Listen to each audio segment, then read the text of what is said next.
Okay, so can we just start first with you telling us your name for the documentary? My name is Susan Bishop. Okay, thank you. And how long have you been a part of Herland? I have never been officially a part of Herland. I have supported Herland because I knew the gal who started Herland. Herland used to be in the Gatewood neighborhood in Oklahoma City, and I want to say it was there maybe 4 or 5 years before it moved to 39th. But my life changed, and I ended up moving up to Edmond, and it was easier for me to just do my thing up here. Can you talk about how and when the group was founded? Do you know enough to talk about that? I want to say Herland started either in the very late 70s or the very early 80s. Okay. And it was started by Barb Cleveland. Okay. Do you know anything about the therapy sessions that went on at Herland House? Didn't even know they were doing that. Okay. Can you explain to me the details about the structure of the Herland organization? My understanding is it has a board of directors. Okay.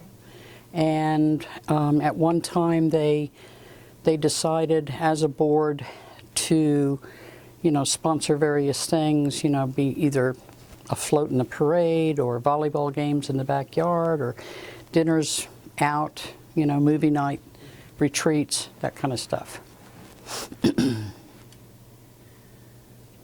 What does it mean to you to have a woman-only space? Oh, it's very important. This state has needed this for a very long time. If you're interested in knowing how Herland got started, Barbara Cleveland and I were having breakfast one morning in Edmond where we were, basically talking about feminism and lesbianism and all the other isms. And we were at a girly pancake house, so that really fit in, kind of with irony. And she was kvetching about, Denver has women's bookstores, and Washington, Seattle has bookstores, and Portland, all these places have bookstores and women-only spaces, and Oklahoma City doesn't. And I said, why don't you start one? And she said, what a great idea. And about a year later, she did. You were saying earlier about the bars. Do you want to speak about the bar experience? When I first moved to Oklahoma City in 1972, I moved from Rhode Island. I was fresh out of college, had a brand new job here in Oklahoma. And within the first week, I was invited to go out and have drinks with friends. At that time, there were probably 8 women-only bars in Oklahoma City. And I ended up moving into a neighborhood that was adjacent to 3 bars, and that was in the late 70s. The bars were, for the most part, pretty clean. One thing that was a culture shock for me is that everybody got looked at through a peephole. And I was used to bars in New York and Boston where you just walked in off the street, the doors were open, if it was a nice sunny day or a nice breeze. And to be looked at through a peephole, I thought was very strange. Very strange. So that was a culture shock for me. But there were bars that were great for dancing. There were bars that were good just for drinking.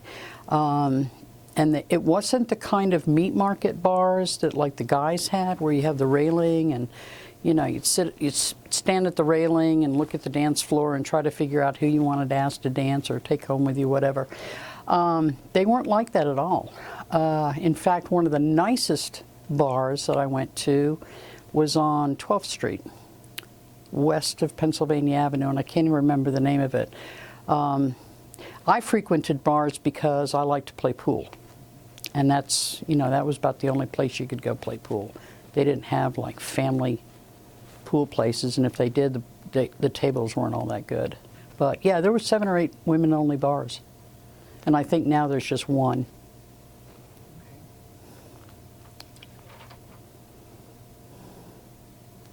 Did you ever attend any of the Herland retreats at all? I did not. I have not. I know about them. I get notices about them. They're still held twice a year.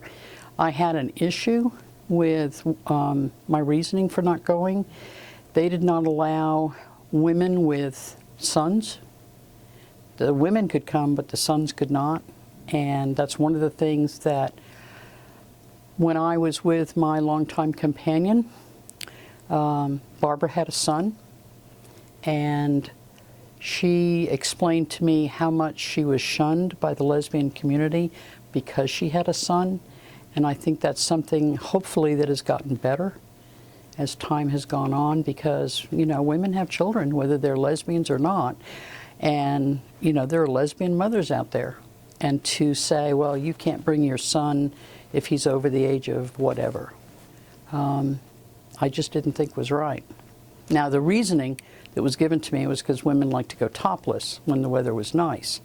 And yes, that's daring for Oklahoma. Well, you know, maybe you don't need to go topless, you know, if you're concerned about this.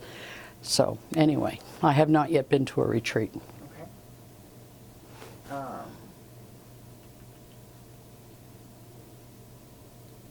Can you talk to any primary conflicts that the group had throughout the years from the founding to today? Oh, probably volunteerism. Okay. Getting enough people to come and do the heavy lifting of, especially with this new place.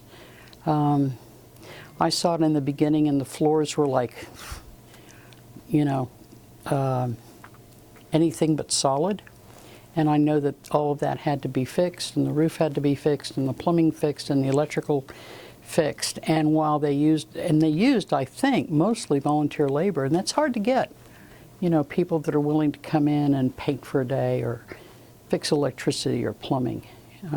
I don't have those kind of skills. I can paint, but I don't do plumbing and I don't do electricity.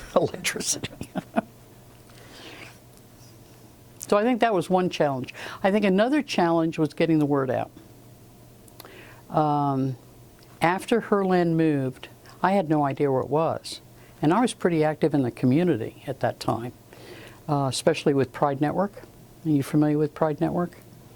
They're the folks who put on the parade, the Gay Pride Parade. And I don't even know if it's still called Pride Network anymore. It just may be Pride. But Barbara and I were the chair and co-chair for putting on,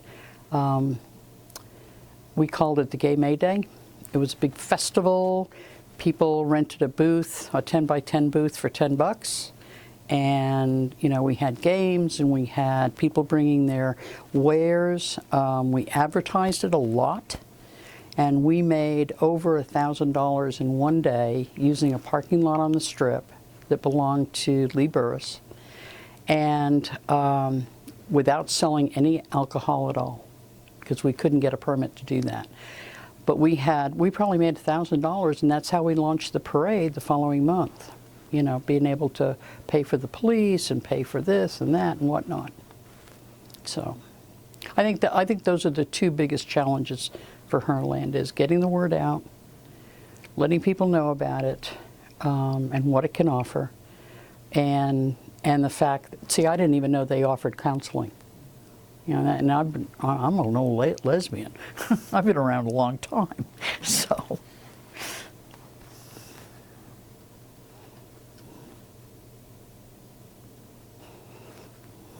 What do you think the significance of Herland is for the greater community? I think it could be a gateway for younger people who are still uncertain about their sexuality. That is one thing. I think having a women-only place, which is a safe place, you know, you're not going to get hassled, is extremely important, especially for younger lesbians. I don't know, I would not be able to tell you what younger lesbians are interested in at this point. I know in my 20s what I was interested in. It's probably very different now because it's two whole generations beyond. Maybe even three, no, two, just two. And, you know, I think places like Herland, this is phenomenal what you have here. This is absolutely phenomenal. I wish I'd had this when I was in college. You know, I graduated in '72 with my undergraduate. We never had anything like that. You know, the word lesbian was never spoken.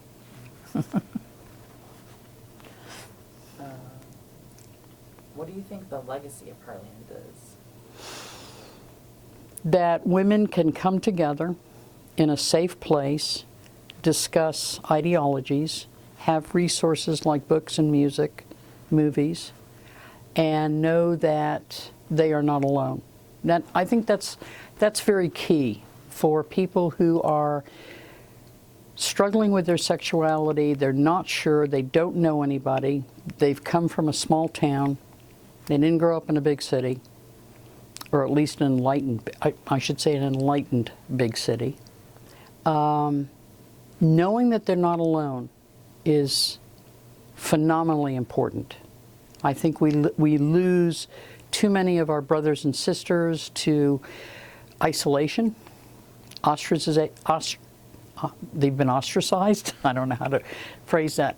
And because of that, Herland becomes a beacon. And it's a beacon of hope. It's a beacon of security. And that's important. You know, I don't even know I don't think cops go in and bust people in bars anymore. When I first moved here, they did. You know, you could be sitting in a bar holding hands with your girlfriend or dancing on the floor, and the lights would flash, and you knew cops were coming in. And so people scattered. They sat very stoically with their drink in their hand, not touching anybody sitting to either side, nobody on the dance floor. The cops would walk in, and that's very intimidating, extremely intimidating. And the cops would park outside the bars and then pick people up if they'd had even just 1 or 2 beers, you know, and say, well, you've been drinking, you're disorderly, or whatever trump charge they could do. So I think knowing that history and knowing that Herland and for example, this place is here, I think could be of great comfort to people that are either early in their coming out or they're still struggling with their sexuality. And that's a great legacy, I think. Absolutely. This will become a great legacy. This will absolutely become a fabulous legacy because it's accessible to the people on campus. You know, and I was on campus when I came out. So if I'd had something like this, I would have been sleeping here. I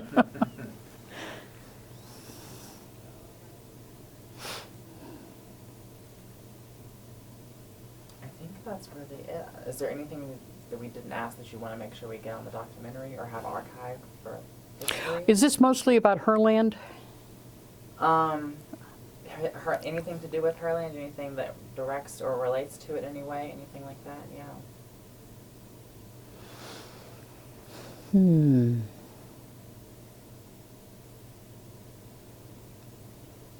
I would have to admit I did not use Herland resources as I could have.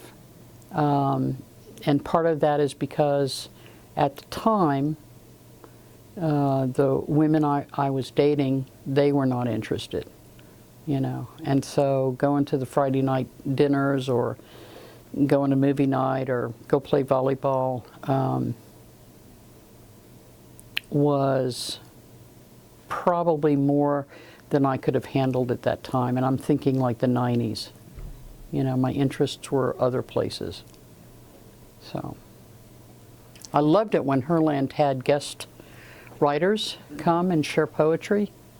I was reading a book by a gal that I dated in the 70s, and I remember she came and shared her poetry, and it was fabulous, just fabulous. To just be able to sit comfortably and hear someone who doesn't live here come and share their work, and I'd like to see more of that. One of the things, and I think Herland did this, I think they used to sponsor concerts. Margie Adams came to town, and I think that was sponsored via Herland. And that hasn't happened in years. And I went to every single one of the concerts that were available because having lesbian music celebrated in an open space, and it was not at Herland. I mean, I went to, there's a Catholic place out on Northwest Expressway. It's a home for some folks, but it's also a learning center, and I went to a concert there. And I thought, wow, this blew me away, because Oklahoma is such a religious, straight-laced, conservative state. So I thought that was great. But yeah, every chance I had to hear either poets or writers, I did use Herland for that. I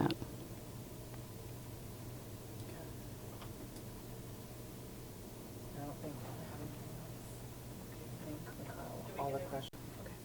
So did you grow up in Oklahoma? Absolutely not. Where are you from? I'm a damn Yankee. I was born in Massachusetts, but I claim Rhode Island as my home state because it's so small nobody else will claim it. And I did my undergraduate in Connecticut, and then I found out I had a job here, and my first question was, where? And they said, Oklahoma City, and I said, where?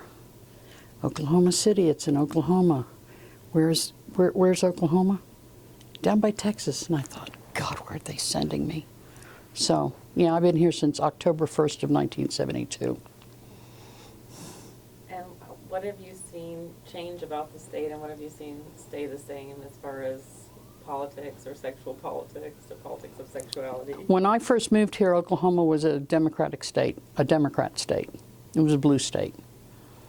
And within 10 years, it became a red state. So obviously, it switched from being semi-progressive, I mean, there were pockets of progressiveness, to extreme right-wing. So that's one big change.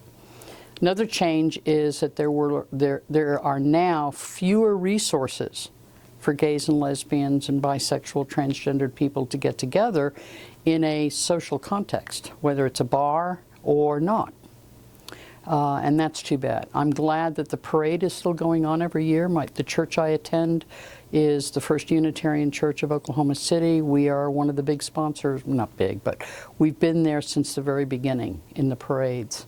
I would love to see a Gay May Day again. I mean, what a great alliteration there. I mean, Gay May Day. It's perfect. But, you know, that only happened 2 years in a row, and it was only because my wife and I. You want to tell us a little bit about that? Barbara came to me. My wife is now deceased. She came to me one day and she said, you know, I think what the city needs is a Gay May Day. And the first year we did it, May 1st was on a Saturday, which it just worked out great. The next year we did it, it was May 2nd. Big deal. It was an opportunity for lesbians from across the state to come to Oklahoma City. They'd rent a 10 by 10 foot booth and they could set up whatever they wanted. They just couldn't have alcohol sold. So people brought jewelry, people brought woodworking, people brought paintings, leathercraft, all kinds of different things. And these were all women, either small businesses or hobbies where they were making a buck, and I thought that was great. And we made $1,000, and that's what we put the parade on. Now my understanding is it's very expensive to put the parade on. But Barbara and I knew ways to, you know, there's a way of asking for donations where you're not asking for donations, so the other guy thinks he's giving a donation or she's giving a donation. So that's a big change. I don't like the fact that there are beer trucks in the parade. I think that's ridiculous. It doesn't look good for our community, in my opinion. I love the Dykes on Bikes. I love that is one nice thing about Oklahoma City and Oklahoma in general, is that this is a real melting pot state, whether the conservatives want to agree to that or not. It is a melting pot state, and so that's good.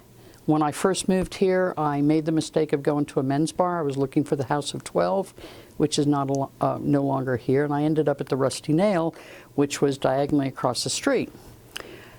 Who knew? And they would not let me in. The men would not let me in. On the flip side of it, when DJ owned DJs, she didn't let any men in. And like I said to Jake, it was a culture shock for me to move here and have me looked at through a peephole. That's not the way the bars were in Boston and New York. And those were the only two areas that I was familiar with. So did you feel a sense of danger ever? No, but I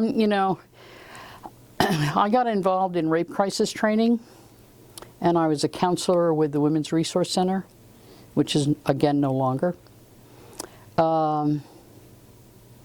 So I did a lot of counseling with rape victims. I did a lot of education. I did a lot of self-awareness, self-education. So no, I'm not usually afraid. I don't have that mindset. But that is one thing that has changed. I think there is not a strong women's community here like there used to be. In the 70s and early 80s, ERA was still something we were trying to get passed. And the state did not vote for it. But there were women from all over, straight women, lesbian women, men, working together to try to get that done. And that kind of political work doesn't happen very much here, if at all. I don't think. I don't see it. And were you involved in any activism about HIV/AIDS? Oh, yeah. Do you have yeah. any stories about that you'd like to share with us? There was an AIDS house. It was, I hate to say it, a halfway house, but it was a house on 16th Street, and I would go there and volunteer and just try to help these guys who were literally dying. And I think the interesting thing about that is, if you look at the sociology of it, the women were taking care of the men who were dying. It wasn't so much the men taking care of the men. So once again, our role as women were not only to be mothers and wives and whatnot, we were to be the caretakers. So, and I always thought that was a real interesting thing. An interesting dynamic. It is. It is an interesting dynamic. But I also knew that, folks needed some help. There was Koki, can't think of Koki's last name. Her daughter, Arbuckle. Koki Arbuckle started a pantry for folks with AIDS, and her daughter has kept that legacy going, which I think is fabulous. But like I say, most of my energy in the 70s and 80s was being very political, being an activist, and doing my best to vocalize when I saw things that weren't right, or to write about it. And I'm still writing about it. I write about social justice issues now. And if you look at my car, I'm called the bumper sticker car. I have more bumper stickers than anybody. And they're all social justice issues, whether it's Black Lives Matter or Islam is not my enemy. It's just a whole variety of different things, and I believe all that.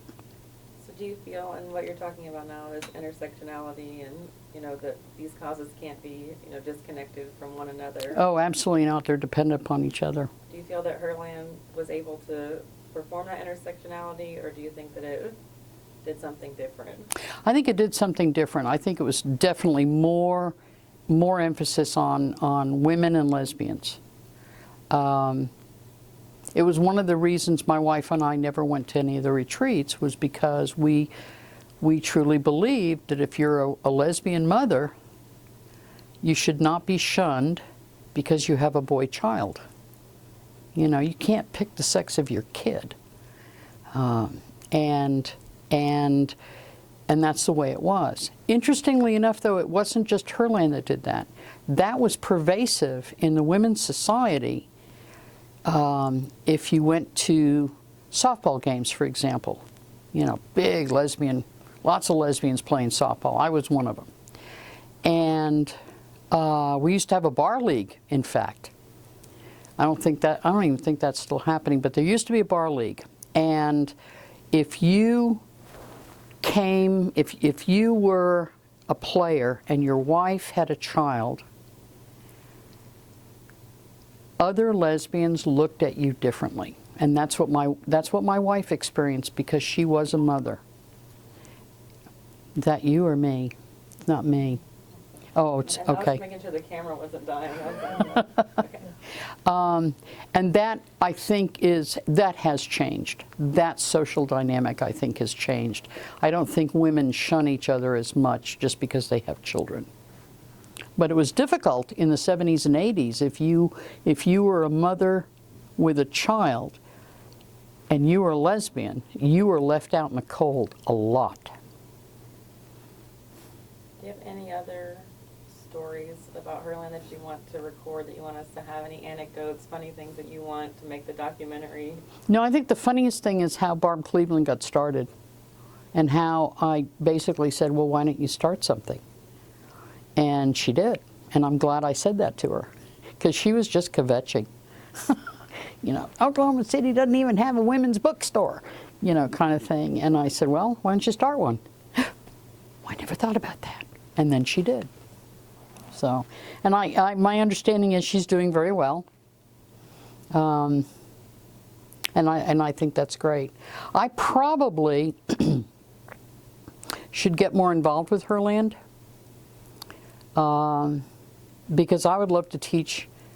I had a lesbian only drum circle for a while, and I taught women how to play African drums. And I had women coming from all over the state of Oklahoma to my house that I'd never met before, except on the internet. And my wife even said, do we know these people? Are they safe? You know, kind of thing. And I said, well, I don't know. I don't know if they're safe. I know I'm probably not safe, but you know, that's okay. We'll deal with it. And interestingly enough, the women who were coming their first time, okay, so if this turns out to be a weird place, I'm going to say I got to go run for cigarettes. And that's our signal to leave. You know, it's crazy how, you know, people do things. I'm glad Herland exists. I truly am, you know. In fact, I was asking somebody if Herland was still open, and they said, oh yeah. And I said, well, that's good, because I know that they've donated a lot of books. I'm going to give you my records. Thank you. Because, you know, I went to the University of Illinois at Champaign-Urbana, and it was the last year they had a women's music festival there. And I brought my guitar, and I sat down under a tree, and the next thing I know, Margie Adams sits down next to me and says, what are you playing? I'm going, oh, you're Margie Adams. Oh, how cool. So I have several albums that are signed. Well, we would love that. I would love for you to have it. I really and truly. Herland would not take them.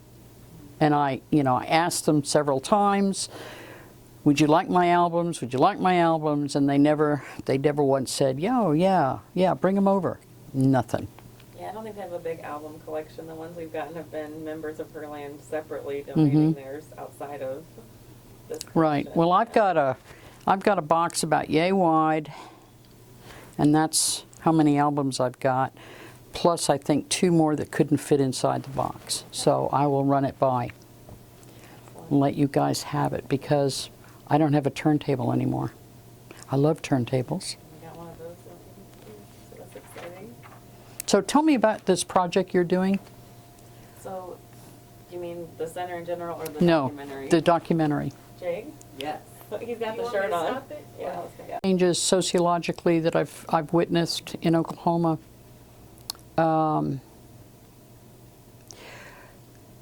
Accessibility is a big issue for me, especially as I get older. Whether it's physical, emotional, social, accessibility. Herland doesn't have a decent parking lot. And even when it was in Gatewood, it didn't have a parking lot, but you could park on the street.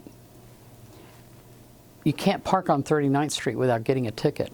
And the building next to them is where people park, but the parking lot can only handle maybe 5 cars.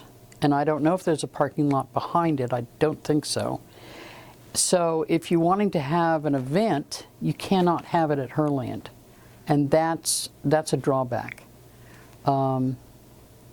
If ever there was going to be another women's center like Herland, that would be the #1 thing. You find a place, because this is a car city. You can't get around. There is no public transportation, except the new trolley that's going to go in. Oh wow, 3 blocks, man. We got to get those 3 blocks in. But yeah, I mean, that's an issue. That it's like with anything else, you know, you buy your first house. I didn't learn location, location, location until I got broken into and realized, oh my God, I got, you know, people across the street from me that are dealing drugs and, you know, this is crazy. I got to get out of here. So, you know, you learn things when it's the first thing you're doing. I don't even know if I don't think Barb Cleveland was here when Herland moved to their current location. She may have been. But I think that's a real issue. You have to have, you got to look at your area. And the other thing, I'm not trying to be critical of Herland, it's not attractive. It's not accessible in terms of hours. I can't tell you the number of times I've driven past Herland and they're not open. And I don't know when they're open. So that's another reason, I think, for my distancing myself. It was like, well, this is going to be too much of a hassle. You know, I live in Edmond now, and for me to go to 39th Street, that's like a 30-minute drive just to get out of Edmond. So, you know, these are all, to me, barriers that keep people from being able to access. You know, and I'm not trying to be super critical of Herland, because I believe Herland serves a great purpose. I truly do.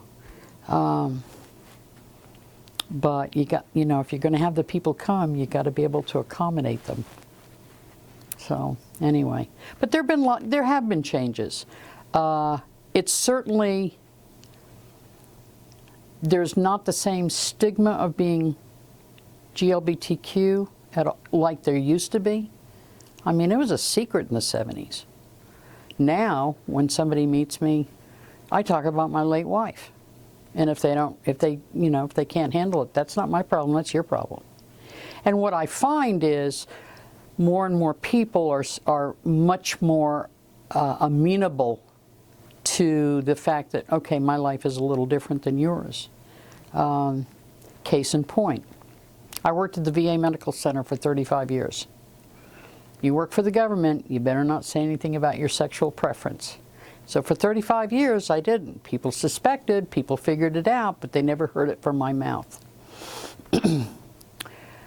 When my wife died, and I went back to work as a consultant, when, I'm trying to remember now what we were, when my wife died, and I went back to VA to start working again, I was absolutely amazed. The obituary came out that her mother had written, and it referenced me as her longtime companion. And it had my full name, and that was fine with me. I had already retired. I could have cared less, which is one of the nice things about aging, I think. It's like, what can anybody do? Send me to Vietnam? You know, that was the thing in the 70s and 60s. I was absolutely amazed and blown over by the number of people that I knew who came up to me and said, I'm so sorry about your wife. I'm so sorry that you've lost your wife. Because she died 6 months after I retired. And the idea was I retired at the age of 55. I was ready to, you know, I had my 30 years in for the government so I could get my full retirement.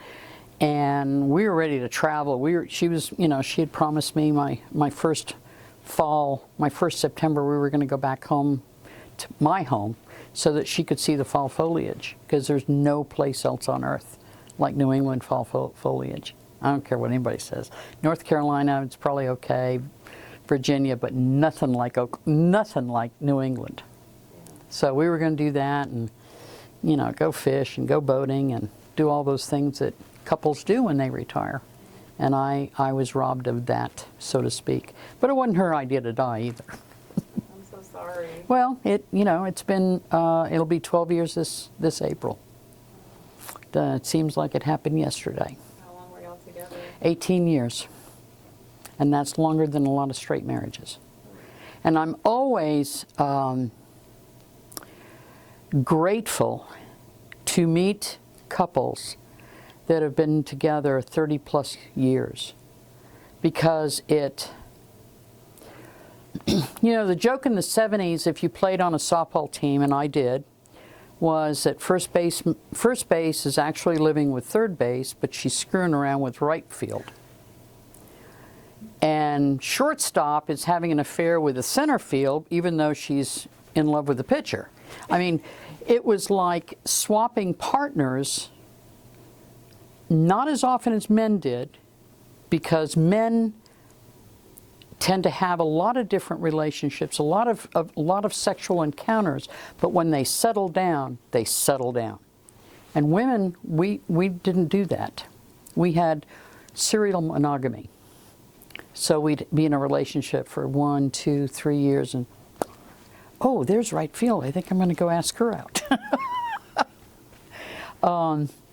But the other thing that I was going to share with you is when I was on the board of directors for the Women's Resource Center, are you familiar with Women's Resource Center out of the YWCA? And they don't have it anymore. And I was the coordinator for the Rape Crisis Center. So I sat on the board as a representative from Rape Crisis Center. Once the Y found out, oh my God, we've got lesbians, and they're showing up on our doorstep, they closed down the center. That's why they closed the Women's Resource Center.